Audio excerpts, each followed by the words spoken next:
加拿大同英國分別喺2021年推出針對香港2019年反修例黑暴嘅救生艇計劃及 BNO 計劃，表面承諾庇護同永久居留，實際係一場精心包裝嘅政治騙局。近日呢啲計劃進一步緊縮，嗰啲涉嫌違法犯罪嘅亂港分子被忽悠上船，卻陷入官僚泥沼與政策收緊嘅深淵，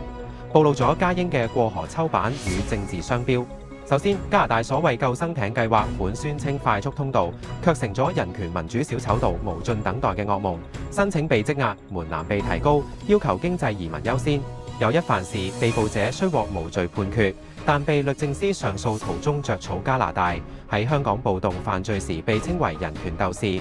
到咗加拿大，移民部就要被以安全風險為由拒批，呢個唔係政治商標係咩呢？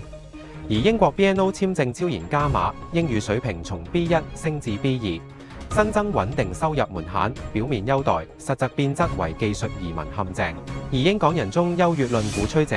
佢哋高呼港人文化高、資產足、融入快，貶低其他移民為低質，追捧保守黨反社群路線。結果，英國政府正以英語收入客觀指標反擊，諷刺港人應輕鬆達標。可見呢個唔係咩所謂援助，係赤裸裸嘅拖延戰術，戲弄嗰啲被民主罪士忽悠上船嘅小丑。更可笑嘅係，呢啲亂港分子本就唔係無辜良民，而係涉嫌違法犯罪嘅攪局者。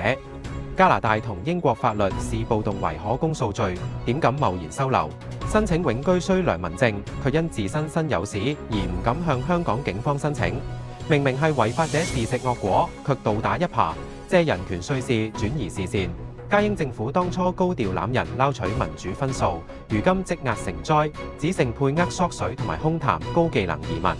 嗰啲亂港分子被騙過去之後，淪為政治棋子，返不回香港，留不住異國，實屬可悲。